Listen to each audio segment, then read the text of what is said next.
Yo, ladies and gentlemen, Mets Nation, what is going on? It's your boy David from Top Bunk Sports, and I am here with a special video. Now, before we get into the nitty and gritty of things, just want to describe what I'm doing here. Obviously, for those of you that follow me on X, Instagram, TikTok, and are subscribed to my channel, you guys know that I have not been posting videos daily, but from time to time, I will post Mets content in terms of what the discussion is about. It may vary. Yesterday I just posted a video.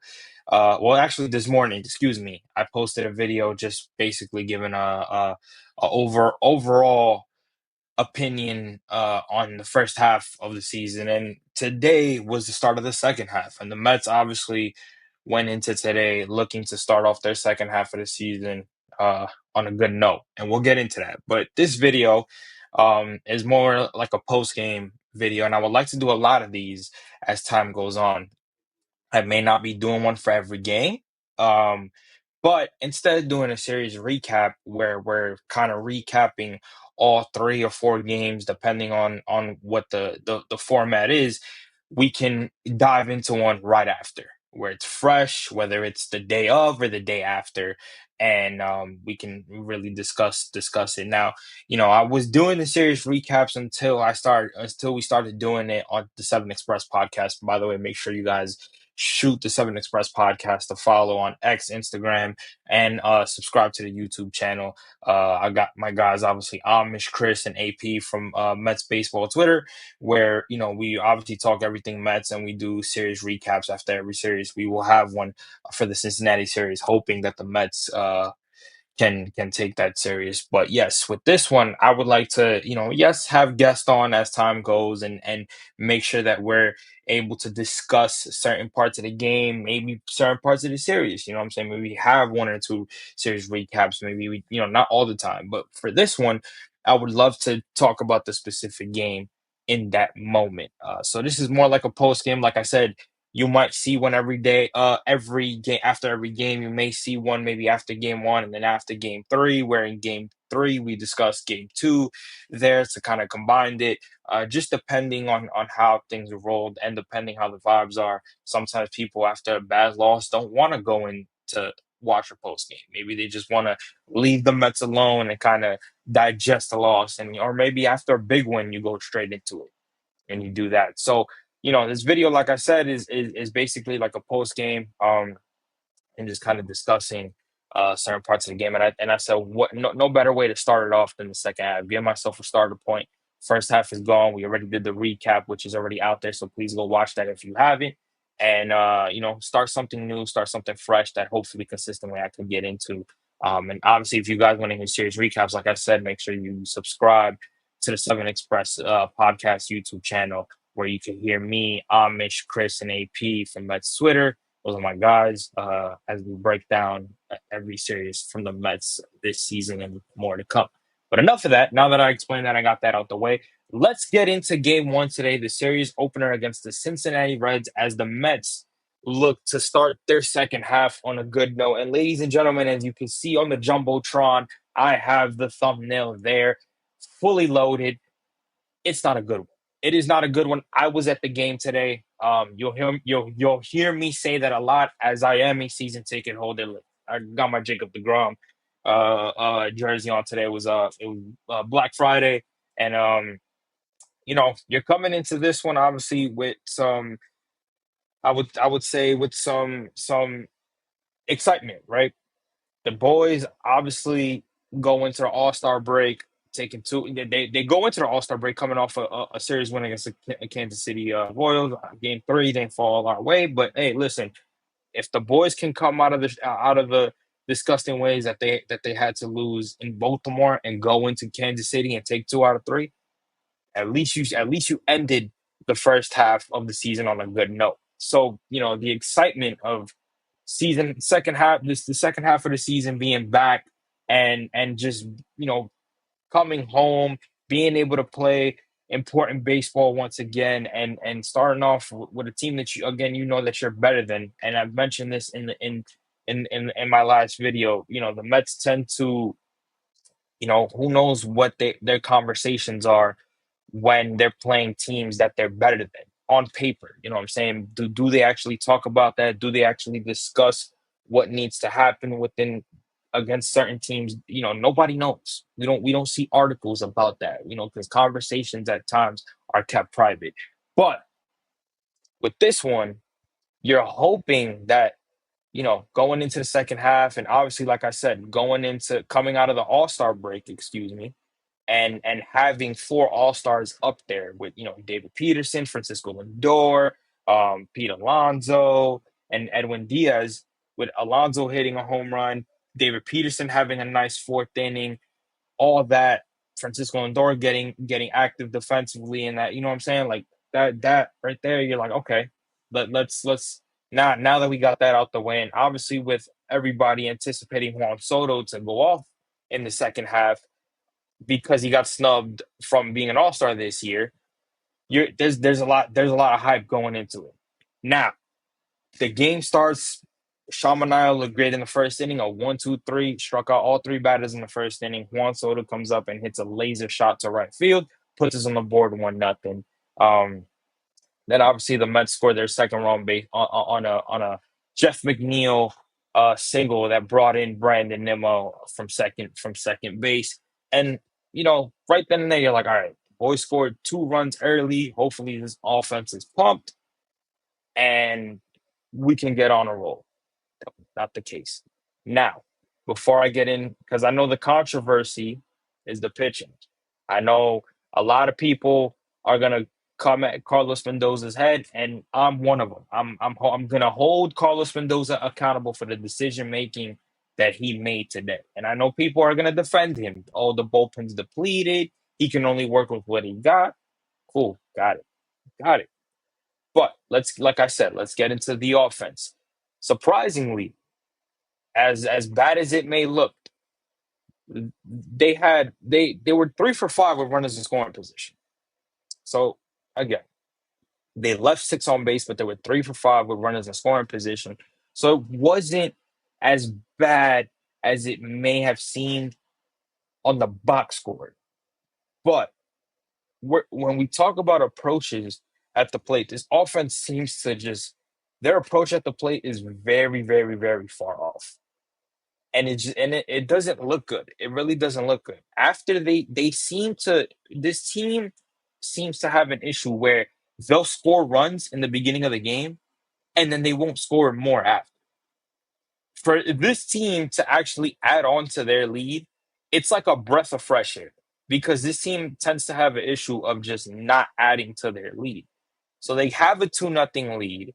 Austin Hayes, who thought I'm assuming he just looked at it and said, "Hey, today's my home run derby." Fucking played a hell of a game today. On the fucking plate.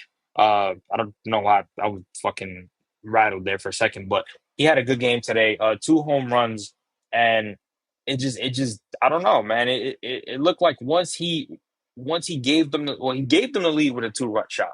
Well, sorry, excuse me. He put them on the board. He put them on the board, and we were still up 2-1. Then he, in his next at bat, with a runner on base, he hits a 2-run shot.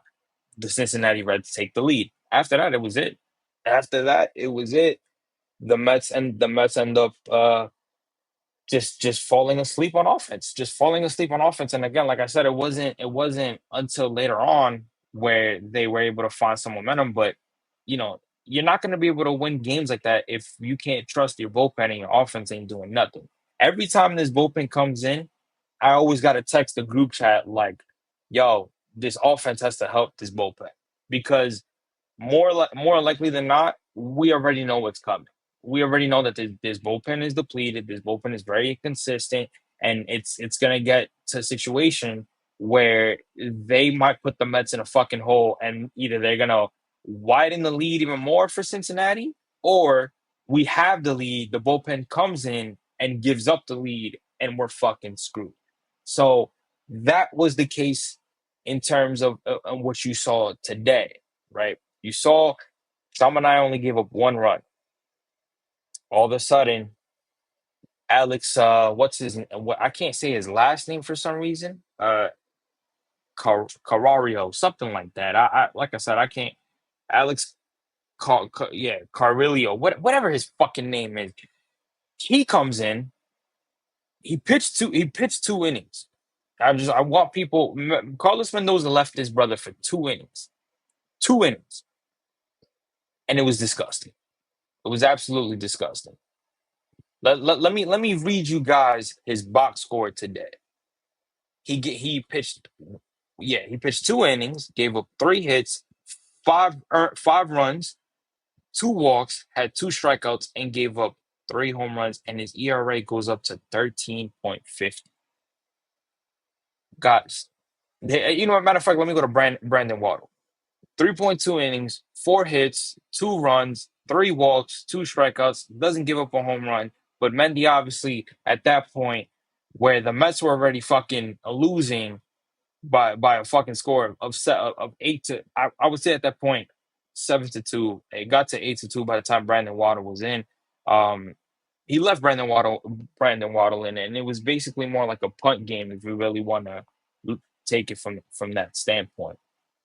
Um, Sean Mania today, and I think that's people are gonna have the discussions on what Sean Mania could have done.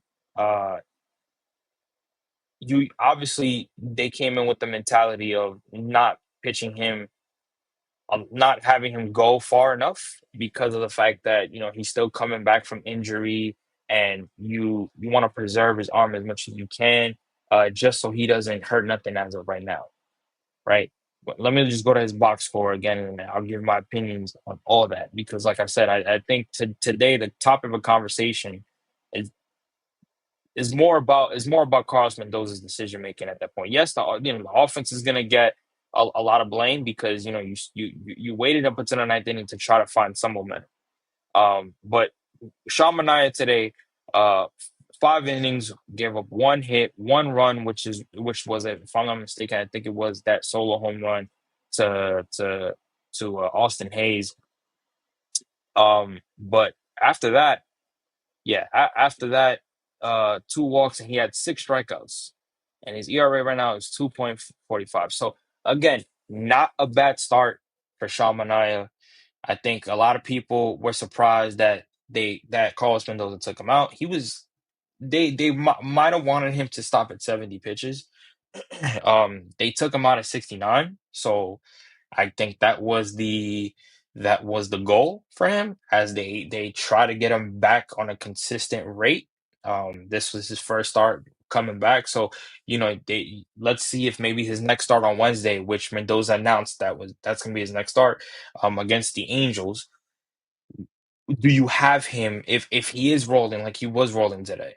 Do you have him go a little bit longer? Do you have his pitch counts go a little bit higher just to try to get him, get him settled in little by little back again, since he's coming back from that injury? That's the question that needs to be answered by Wednesday because I don't think we assumed that Shaman was gonna go deep today. I think we knew they were gonna take their time with him, get him out there slowly, not have him pitch so much, but have him start the game on a fresh start, get his start in, and see what he could do within those 4 or 5 innings. It's just the frustration comes with this bullpen. And if you see the title here, bullpen full of Uber drivers. Shout out to my guys in Mets Twitter group chat. We call them Uber drivers because that's what they are. That's what they are. They suck. They absolutely listen. I hate to these are professional athletes, so you're gonna hold them accountable regardless of what it is. I hate to trash players like that, but at the same time, you got to call it for what it is. They suck. They absolutely suck. I'm gonna tell you right now, for the amount of days that they had in terms of rest with this All-Star break, I should have not seen Alex Carrillo, whatever the hell his last name is. Excuse me for getting it wrong. I should not have seen him and Brandon Waddle in this game tonight. You want to put fucking Huascar Barraza on? Maybe Ryan Stanek, but that one itself right there is. But if you want to put, Huascar Barraza on, you want to put Reed Garrett in late, later, fine by me. I'm cool with that. I'm okay with that. You want to put Luis Castillo in there? Cool. He's a better lefty than Brandon Waddle. You know what I'm saying? You had your options there. But because they for some reason Carlos Mendoza didn't want to put his high leverage arms in that situation where you at some once you took Shamanaya out, you were down one. You were down one. So it's like, you can't think about the games coming up ahead. You got to think about the game right now. And if I have to use Reed Garrett after I take out my starter in the fifth inning, I will do that. If Oscar Barazaban is coming in after my starter goes five, and we have him on an innings limit, he's going in there. If that's my best arm in that pen right now, besides Reed Garrett or Ryan Stanek, who absolutely, like I said, he sucks right now, but he's one of your best high velocity relief pitchers right now. I'm going to do that. I am going to do that. You got to win the game right now, especially when Shamanaya kept the Mets in that game with the innings limit that he had on him today. It's unacceptable. It's unacceptable. I gotta hold Carlos Mendoza accountable for that. And the funny thing is, we have said it in the Seventh Express uh the two lives that we did. Carlos Mendoza, and shout out to Chris, because Chris had said this in the video that he was in, not the one we just posted, the one before that. He said Carlos Mendoza has costed the Mets at least 10 to 15 games. And I agree with that. Carlos Mendoza right now, he's making some questionable decisions that could be avoided. Now, 100%, I agree to a certain extent that Carlos Mendoza has not had an easy job in terms of dealing with the bullpen because it's what he has. I get that, and this is why David Stearns needs to be active when the trade deadline comes. You have to, because here's another thing too. When it comes to that, let's say if the Mets go out there and go get a Mitch Keller, or they call up the Arizona Diamondbacks, who announced today that Eugenio Suarez is available for trade. Let's say they call up Arizona and they say, I'm not good with exact, trade packages. So you're not going to hear me say, well, if we give up this guy for this guy, I'm not good with that, right? Because there's a lot that goes into that takes time within money, salary, and just a trade making sense. But let's say if the Mets call up the Arizona Diamondbacks and say, yo, we'll take Eugenio Suarez off your hands and we'll take Zach Gallen off your hands. That means Clay Holmes can go in there, as you could put him in the bullpen, and he can give you something that he has as a reliever, and he helps your bullpen a lot. He does. That is a legit arm that you're pushing as a starter to go back into the bullpen as a reliever and give you quality innings. Like today, if you would have had another starter, today would have been a perfect game for Clay Holmes to come out as a reliever and give you quality innings. Honestly, honestly, if the mentality was Sean Manaea was going to be on an innings limit, the next guy I would have called out that bullpen was Clay Holmes. Now, obviously, like I said, I'm just talking about scenario purposes. Obviously, he's a starter right now, so you can't. But in situations like that, especially in the playoffs, God forbid, knock on wood, your starter can't go fucking 6 or 7 innings in the playoffs. Maybe he gets hurt and can only go three, can only go four. Maybe he's just getting his slit up. You put in a Clay Holmes, and he'll save a good amount of time for the of the bullpen. Right? I'm trying to say the right words, but y'all know what I mean when I say that. So again, they don't have that right now, right? But decision makings when it comes to that, if you know that Sean Manaea is on an innings limit, I'm calling my next best arm. I am not going to use these scrubs that we saw today. I'm not. I am not. Brandon Waddle, I thought really high of. He was solid lefty, solid lefty. I saw a lot of good potential there. He hasn't been the same. You're talking about fucking Alex C. I'm not even gonna attempt to say his last name. Alex C. He hasn't been good. He has not been good. But Mendoza making moves that are like, dude, what are you doing? So to a lot of Met fans, and I'm sitting there in the stadium, I'm like, why is this kid in? So then when Met fans are watching the fucking Reds just tee off this kid, everybody's like, well, what the fuck? I'm like, y'all shocked? Are you not watching? It was on the fucking mount. See if it was wrong. It was if it was Stanek or if it was fucking Barazabon or Regat for that matter. Yes, you're gonna. Of course, you're gonna be a little bit more frustrated because you're like, yo, you know better. You know what I'm saying? They're not consistently doing this, but unless you're Stanek and Barazabon to a certain extent. But those are better options. Those are better options. Not these two scrubs. Not these two Uber drivers. So as I say that, I want to play you guys because the media asked Carlos Mendoza about that decision making. So I want to play you guys. I'm gonna put it up here and I'm gonna play you guys what he said. Share my screen real quick. I want to play you guys what he said, and we're gonna go through it. Um, as we actually here we go. He talked about Carlos. He talked about Shamanaya's pitch count right here. I want to hear that because, like I said, that was a topic of conversation Carlos, that's now when it 3 straight outings from Manaea. this on why he was taken out so early. So let's hear this real quick. Carlos, that's now 3 straight outings from Manaea, including his last rehab start, that are hovering right around the 65, 75 pitch mark. Is there a reason why he's not being pushed further right now? Yeah, I mean, it's kind of like pitchers coming out of spring training or that jump even in spring training while they're going through it, their build up.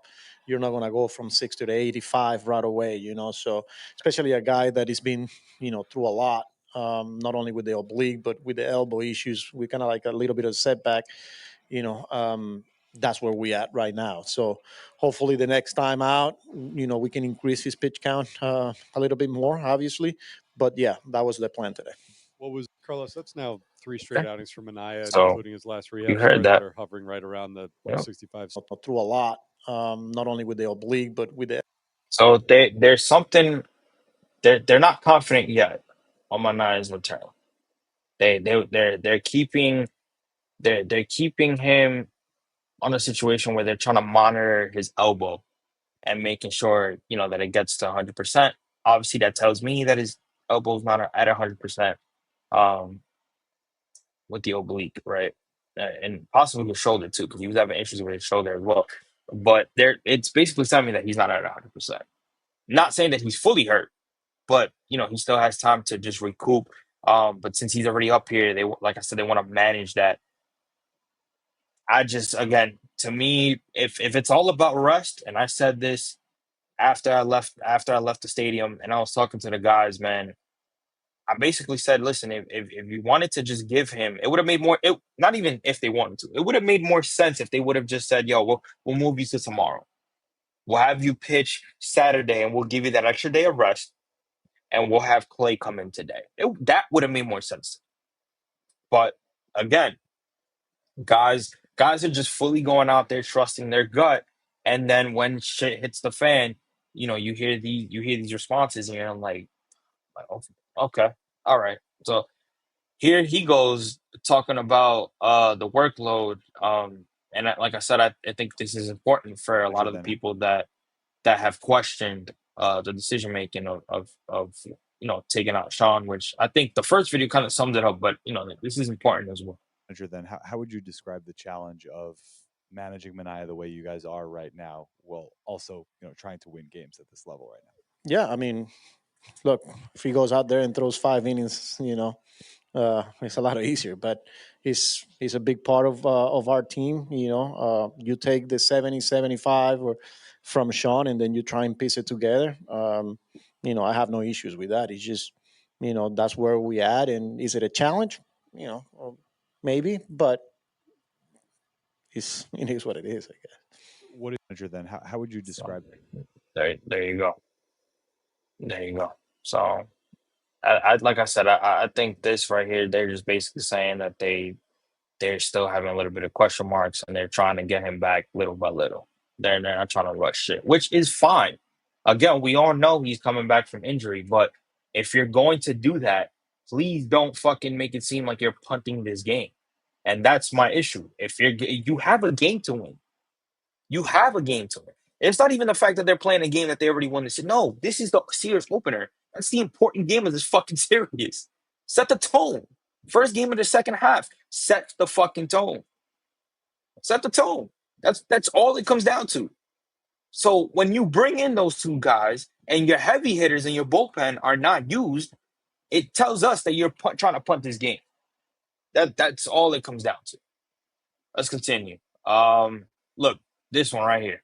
This one right here. I think everybody wants to know what the fuck his With that decision said, with was. the bullpen fully rested, what went into the decision to put Carrillo back out there for the second inning and also keep Waddell in there when he was working Carrio. with his command? Okay, that's how you say his Well, fucking yeah, name. at that point, Carrio. once we got down, 3-4, I'm trying to, Waddell is kind of like our long man there. I'm not going to deploy our high leverage guy when you're chasing 3, 4, 5 runs. With Carrillo, the game was still down one. Carrillo. After the fifth inning, I needed to get a couple out of them, so it just didn't happen today. How much? With that said, I just want to know why you see here's the thing, and this is my frustration, right? Because you have a lefty in Castillo who, like I said, I think is better right now than Brandon Waddle. He hasn't been perfect, but he's much better than Brandon Waddle right now.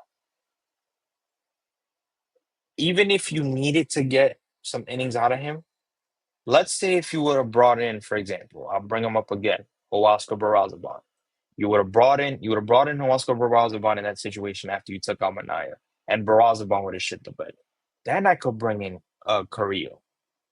Then I could have brought him in, and if the Reds are leading by a lot, then try to get as much as you can out of it, because you used your best arm in that situation, and he shit the bed. You hold him accountable. It is what it is. I think the conversation would have been different, and we would have been holding Barrazaban more accountable than we were holding Mendy right now. But it's decision makings that's fucking him up, and that's the fucking problem. Even if he would have went with fucking Barrazaban and then he would have used Brandon Waddle, got it. I understand that, but you started off using your bullpen with the two guys that can't be trusted, with the two guys that are not your heavy hitters when it comes to that bullpen. I just don't understand that. I really don't. And again, that's why a lot of people are holding Carlos Mendoza accountable today within the decision making to this bullpen. You listen. You can't be thinking about tomorrow. You cannot. I don't know what this game showed, that they're looking at it from a standpoint of, yeah, we're not going to use our high leverage guys. He literally just said it. We were down one. We were still down one after Carrillo came out his first inning. You put him back in there. You put him back in there. Now people are gonna get mad. Oh, he used Brandon Waddle again after he put him in the after he put him in the first time once he took Carrillo out. Yeah, the game was already out of reach. You know what I'm saying? Like, the game was out of reach already. So I understand that. You know, that's when you start. That's when you're in position to be like, all right, I gotta get the most out of my guys anyways, because we're fucking down and it seems like we're not coming back. But not in a situation where you're still down by one and the game is still in hand. At that moment, you use Carrero, whatever. Fucking what the fuck? I can't say his name right. You use him, and he gives up the lead. He gets out of that inning where the Mets are down by one. At that very moment, I'm going to Barrazaban. Hell, I'm going to a Stanek. Hell, they just called him back. I'm going to a Brooks Raley. Call me crazy. I know he just came back, but see what you could get out of him in that situation. Why activate him if you're not going to use him? Now, of course, he may come in tomorrow. I get that. But you have other options. Here's the key thing. You have better options than that. And like I said, I understand that the offense was quiet for the most part after those two runs, and it took them within the ninth inning to kind of find momentum, and it didn't. But, they obviously had bases loaded with Francisco Lindor coming up on a 3-2 count. Francisco Lindor pops it up. and ends the game. They couldn't really do much. They scored 2 runs and that was it. But maybe this game would have been different if they would have just went with their better options in the pen, fully rested, and who knows?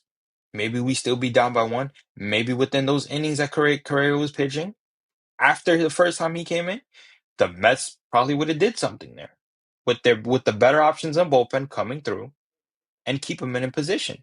Or maybe those guys would have came in and shit the bed. But if that's the case, we would not be holding Mendoza accountable because he went with the mindset of trying to win this game. That decision that he made today, using those 2 guys when they didn't need to be used, told us that he was trying to punt this game, especially a game that's a series opener, first game back from All-Star break, and you have to set the tone and win that game. Ladies and gentlemen, I appreciate you guys tuning into this video. Like I said, I want to do more videos like this. Series lives are a little bit too much. I want to be able to break each game down as much as I can. You might see some after every game, you might not, depending on how it's going. Like I said, if you want to see some serious recaps, catch me with my guys, Chris, AP, and Amish on the 7 Express podcast.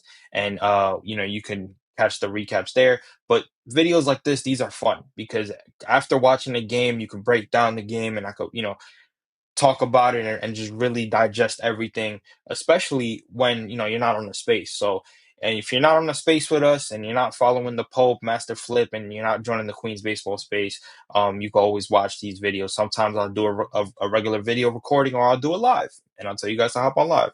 But this is a nice post-game video that I want to get more into and just really give you guys a lot of information, a lot of viewpoints, a lot of opinions, and just really, set the tone, man. So, I'm trying to start off I was trying to start something new as we get into the second half of the season. But with that being said, it is your boy Dave from Top Bunk Sports. This is a Mets post-game video, and I will catch you guys on the next video. Peace.